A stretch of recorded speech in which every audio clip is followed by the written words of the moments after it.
Vishwanath ji, V.S. Joy ji, Vishwanath ji, leaders, party workers of the Indian National Congress and the UDF, friends from the media, I'd like to welcome all of you here today. വേദിയിലുള്ള നേതാക്കന്മാരെ, എനിക്ക് ഏറ്റവും പ്രിയമുള്ള പ്രവർത്തകരെ, മാധ്യമ സുഹൃത്തുക്കളെ, യുഡിഎഫിന്റെ മുഴുവൻ സഹോദരീ സഹോദരന്മാരെ, നിങ്ങൾ ഓരോരുത്തരെയും ഞാൻ ഈ ചടങ്ങിലേക്ക് സ്വാഗതം ചെയ്യുന്നു.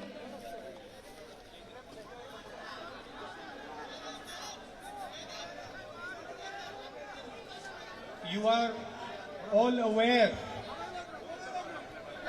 about what is happening in our country today. നിങ്ങൾക്ക് എല്ലാവർക്കും അറിയാവുന്ന കാര്യമാണ് നമ്മുടെ രാജ്യത്ത് ഇന്ന് എന്താണ് സംഭവിച്ചുകൊണ്ടിരിക്കുന്നത് എന്നത്. The BJP government, the Prime Minister are spreading hatred every single day. BJP സർക്കാരും നരേന്ദ്രമോദിയും ഏറ്റവും കൂടുതൽ വിഷം രാജ്യത്തെമ്പാടും ചലിപ്പിച്ചുകൊണ്ടിരിക്കുകയാണ്. Our institutions that represent the voice of our people are being attacked and captured by the RSS and the BJP. നമ്മുടെ ഭരണ സംവിധാനങ്ങളും എല്ലാം ബിജെപിയും ആർഎസ്എസും ആക്രമിച്ചുകൊണ്ട്, അത് കയ്യേറിക്കൊണ്ട് അതിന്റെ എല്ലാ മഹത്വവും തകർത്തുകൊണ്ടിരിക്കുകയാണ്. And the voice of the people of India is being crushed. നമ്മുടെ രാജ്യത്തെ ജനങ്ങളുടെ ശബ്ദം അടിച്ചമർത്തപ്പെട്ടിരിക്കുകയാണ്. Anybody who stands against the ideology of the RSS, of the BJP, is attacked in the media, by the ED, by the CBI, by the police.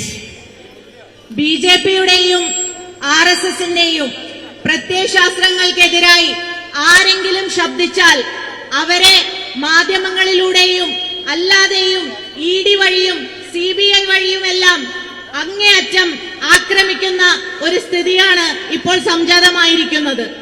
And the BJP and the Prime Minister thinks that they can frighten the people who do not agree with their ideology. ബിജെപിയും പ്രധാനമന്ത്രിയും കരുതുന്നത് ഇങ്ങനെ ചെയ്യുന്നത് വഴി ജനങ്ങളെ പേടിപ്പിക്കാം എന്ന്, അവരെ നിശബ്ദരാക്കാം എന്നാണ്. But there are many people in this country who are not frightened of the Prime Minister, of the BJP, of the RSS and their capture of the institutions. നമ്മുടെ രാജ്യത്ത് ആയിരക്കണക്കിന്, പതിനായിരക്കണക്കിന്, ലക്ഷക്കണക്കിന് ജനങ്ങളുണ്ട്. അങ്ങനെ പല അവരാരും ബിജെപിയെയോ പ്രധാനമന്ത്രിയെയോ ഭയക്കുന്നവരല്ല. ഇനി എന്ത് സംഭവിച്ചാലും The BJP thinks that by interrogating me for 5 days, asking me the same questions again and again and again and again for 55-60 hours, I will get worried. BJP കരുതുന്നത് എന്നെ 5 ദിവസം 50 മണിക്കൂറിലേറെ നേരം ചോദ്യം ചെയ്തു കഴിഞ്ഞാൽ ഞാൻ പേടിക്കും, അല്ലെങ്കിൽ ഞാൻ ഭയക്കും എന്നാണ്. There cannot be a bigger joke than this. ഇതിനേക്കാളും വലിയൊരു തമാശ മറ്റൊന്നില്ല. In fact, while I was being interrogated for 5 days, I was wondering, after I left, I was wondering why they only interrogated me for 5 days. സത്യത്തിൽ എന്റെ ചോദ്യം ചെയ്യൽ കഴിഞ്ഞപ്പോൾ ഞാൻ ആലോചിക്കുകയായിരുന്നു, എന്തുകൊണ്ടാണ് അവർ 5 ദിവസം മാത്രം എന്നെ ചോദ്യം ചെയ്യുന്നത് എന്ന്. Why not 10 days? എന്തുകൊണ്ട് 10 ദിവസം ചെയ്തുകൂടാ? I thought maybe I'm not opposing them strongly enough. ഞാൻ വിചാരിച്ചു ഞാൻ ചിലപ്പോൾ കുറച്ചുകൂടി എതിർക്കാതിരിക്കുന്നത് കൊണ്ടായിരിക്കും അവര് 10 ദിവസം ചോദ്യം ചെയ്യാത്തത് എന്ന്. Right, so we are not scared of these people. ഞങ്ങൾക്ക് പേടിയില്ല, നമുക്ക് പേടിയില്ല, നമുക്ക് ഇവരെ ആരെയും ഭയമില്ല. And we are not going to let these people destroy the fabric of our country. നമ്മുടെ രാജ്യത്തിന്റെ മതേതരത്വം, നമ്മുടെ രാജ്യത്തിന്റെ എല്ലാം തകർക്കാൻ നമ്മൾ ഇവരെ അനുവദിക്കില്ല. We don't believe in violence like they do. നമ്മൾ അക്രമത്തിൽ വിശ്വസിക്കുന്നില്ല അവരെ പോലെ. We do not believe in dividing society like they do. നമ്മൾ വിശ്വസിക്കുന്നില്ല അവരെ പോലെ.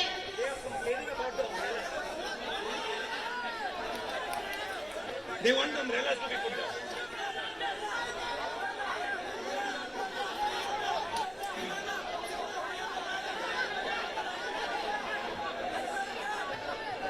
They can't see. They can't see because of umbrellas.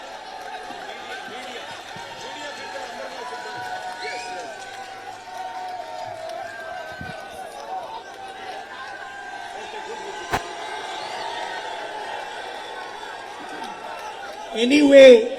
Anyway, the media will not show this meeting. എന്തായാലും മാധ്യമം ഇതൊന്നും കാണിക്കാൻ പോകുന്നില്ല. So we can ask them to remove their umbrellas. അതുകൊണ്ട് നമുക്ക് അവരോട് കുടകൾ മാറ്റാം എന്ന് നമുക്ക് ആവശ്യപ്പെടാം. They will show the image of the Prime Minister. മാധ്യമങ്ങൾ കാണിക്കാൻ പോകുന്നത് ഇന്ത്യയുടെ പ്രധാനമന്ത്രിയുടെ ചിത്രങ്ങളാണ്. But then it's not their fault. അത് അവരുടെ കുറ്റമല്ല. They get the order from on top. അവർക്ക് അവരുടെ മുകളിൽ നിന്ന് കിട്ടുന്ന ഓർഡർ അനുസരിച്ചാണ് അവരത് ചെയ്യുന്നത്. Anyway, so there is an attack on the institutions of our country, and there is an attempt to divide our country between different religions, between different communities by the BJP and the RSS. നമ്മുടെ ഭരണ സംവിധാനങ്ങളെയും എല്ലാം തകർക്കാനുള്ള RSSന്റെയും BJPയുടെയും നേതൃത്വത്തിൽ മതങ്ങളെ, മനുഷ്യരെ തമ്മിൽ മതങ്ങളുടെ പേരിൽ തമ്മിലടിപ്പിക്കാനുള്ള ശ്രമങ്ങൾ നടന്നുകൊണ്ടിരിക്കുകയാണ്. And we have to stand against this attack on the Indian nation. ഈ അതിക്രമത്തിനെതിരെ, നമ്മുടെ രാജ്യത്തിന് നേരെയുള്ള ഈ അതിക്രമത്തിനെതിരെ നമ്മൾ ശക്തമായ പ്രതിരോധം തീർക്കണം. And the more they try to divide society, the more they try to play one religion against another, the more we have to unify our country and bring people together. അവരെത്രത്തോളം നമ്മളെ തമ്മിൽ അടുപ്പിക്കാൻ തീരുമാനിക്കുന്നു, എത്രത്തോളം വിഷം കുത്തിവെക്കാൻ അവർ നോക്കുന്നുവോ, അതിനേക്കാൾ എല്ലാം കൂടുതൽ നമ്മൾ നമ്മുടെ രാജ്യത്തെ ഒരുമിപ്പിക്കാനുള്ള ശ്രമങ്ങളുമായി മുന്നോട്ട് പോകണം. And the BJP is not only attacking the social fabric of our country. BJP നമ്മുടെ സാമൂഹ്യ ഘടന മാത്രമല്ല ആക്രമിക്കുന്നത്. They are also attacking the economic backbone of our country. അവര് നമ്മുടെ സാമ്പത്തിക അടിസ്ഥാനം വരെ തകർക്കുകയാണ്. And ensuring that only 3 or 4 big businessmen get all the advantage of the economics of this country. 3-4 ആളുകൾക്ക് മാത്രം സാമ്പത്തിക നേട്ടം ലഭിക്കുന്ന സാഹചര്യത്തിന് വേണ്ടി മാത്രമാണ് BJP ശ്രമിക്കുന്നത്. So if you look at demonetization and you look at the way they have designed the GST, it is aimed at destroying small and medium businesses in our country. നിങ്ങൾക്ക് നോക്കിക്കഴിഞ്ഞാൽ മനസ്സിലാവും, നോട്ട് നിർത്തലാക്കലാണെങ്കിലും GST നടത്തിപ്പാണെങ്കിലും ഇതെല്ലാം ലക്ഷ്യം വെക്കുന്നത് സാധാരണക്കാരെ തകർക്കുകയും കുറച്ചുപേരെ സംരക്ഷിക്കുകയും മാത്രമാണ്. And ensuring that 2 or 3 big businessmen get all the benefits.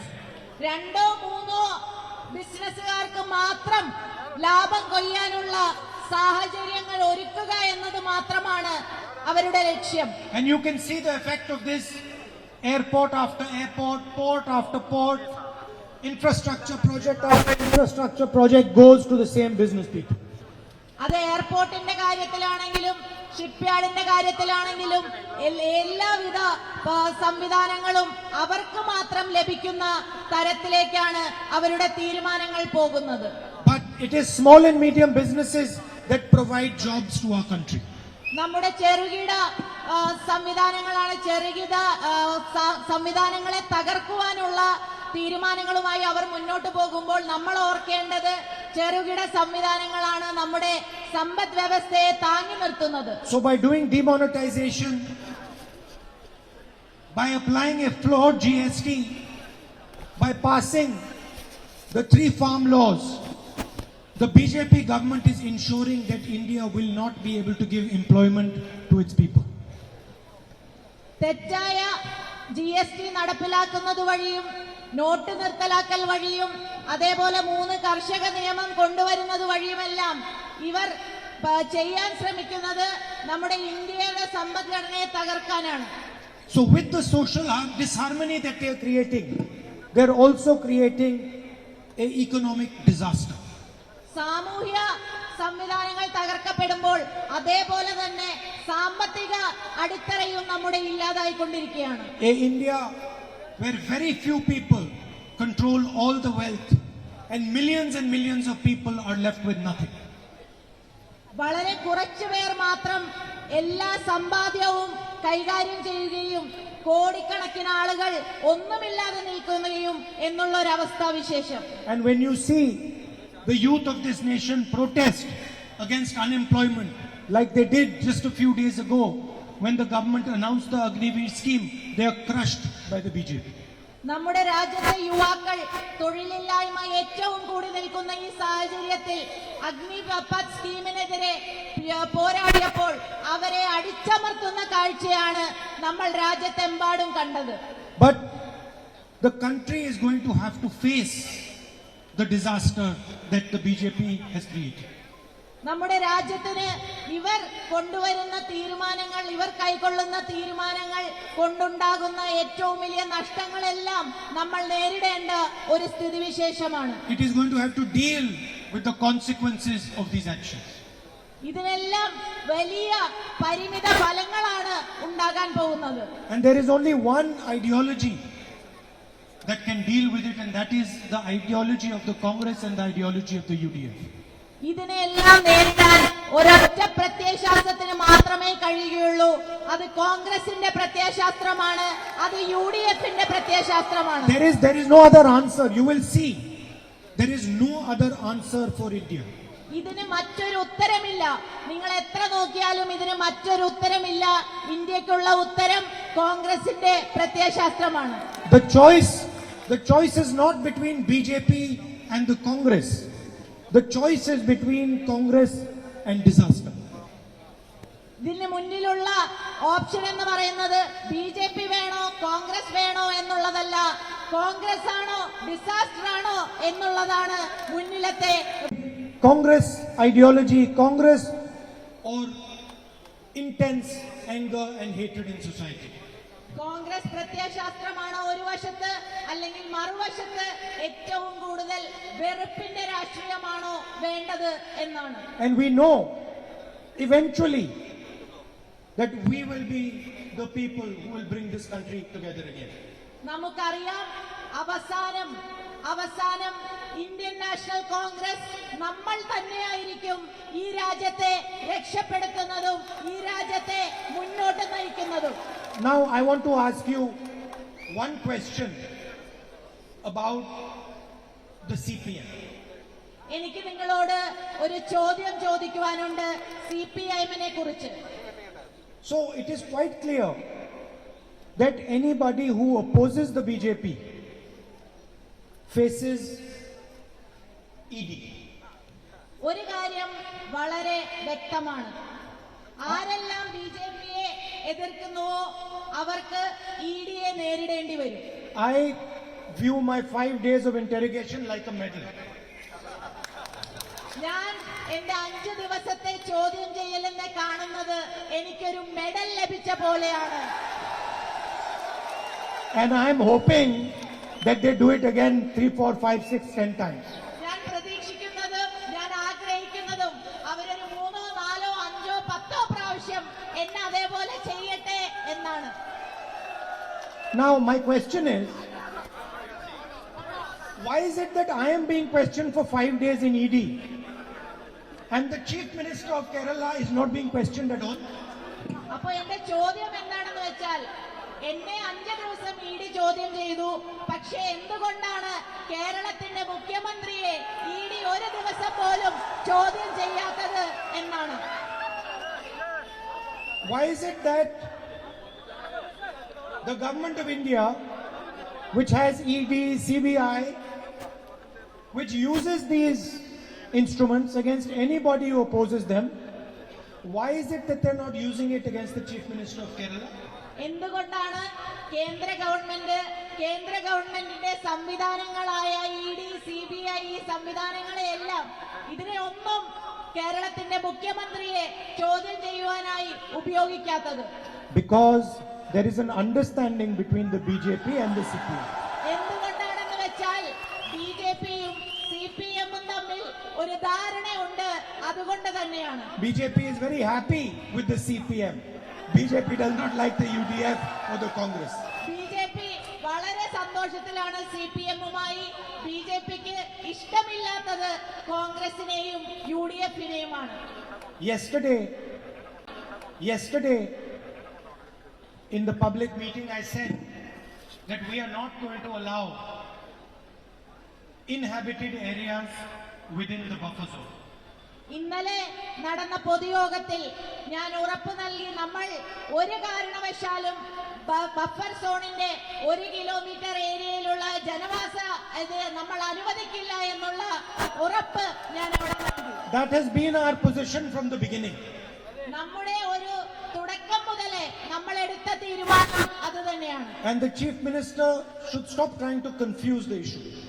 കേരളത്തിന്റെ മുഖ്യമന്ത്രി കേരളത്തിലെ ജനങ്ങളെ പറ്റിക്കുവാനുള്ള ശ്രമങ്ങൾ അവസാനിപ്പിക്കണം. I have written to the Chief Minister, I have written to the Prime Minister. ഞാൻ കേരളത്തിന്റെ മുഖ്യമന്ത്രിക്കും എഴുതി, ഞാൻ ഇന്ത്യയുടെ പ്രധാനമന്ത്രിക്കും എഴുതി. And our stance is very, very clear. നമ്മുടെ ഈ വിഷയത്തിലുള്ള എന്താണെന്നുള്ളത് വളരെ വ്യക്തമാണ്. It doesn't matter if CPM keeps breaking my office. CPM എന്റെ ഓഫീസ് എത്ര തകർത്താലും അതൊരു പ്രശ്നമേ അല്ല.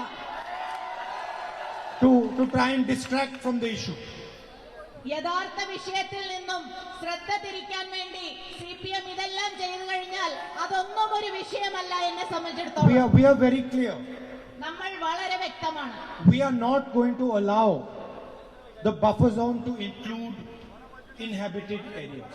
നമ്മൾ അനുവദിക്കില്ല 1 കിലോമീറ്റർ ഏരിയയിലുള്ള ജനവാസ കേന്ദ്രം ബഫർ സോണിൽ ഉൾപ്പെടുത്താനായി നമ്മൾ അനുവദിക്കില്ല.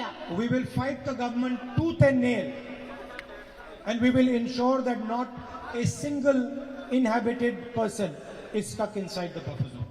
നമ്മൾ പല്ലും നഖവും ഉപയോഗിച്ചുകൊണ്ട് ഗവൺമെന്റിനെതിരെ പ്രതിഷേധിക്കും. നമ്മൾ ഉറപ്പാക്കും ഒരാൾക്ക് പോലും ആ ബഫർ സോണിനെ കുറിച്ചുകൊണ്ട് അതിൽ ഒരു പ്രശ്നം വരാതിരിക്കാൻ നമ്മൾ ഉണ്ടാകും. I'd like to thank all of you for coming here today and giving me the honor to speak to you. ഞാൻ നിങ്ങൾ ഓരോരുത്തരോടും ഉള്ള നന്ദി രേഖപ്പെടുത്തുകയാണ്, ഇവിടെ വരുവാനും നിങ്ങളോട് എല്ലാവരോടും സംസാരിക്കുവാനും കഴിഞ്ഞത്. Thank you. നന്ദി. नमस्कार, मैं हूं मानक गुप्ता। अगर आपको हमारा ये वीडियो पसंद आया हो तो इसे लाइक और शेयर जरूर करें, और हाँ, हमें सब्सक्राइब और फॉलो करना ना भूलें ताकि आप देश और दुनिया की कोई खबर मिस ना करें। तो जुड़े रहिए हमारे साथ और देखते रहिए News24।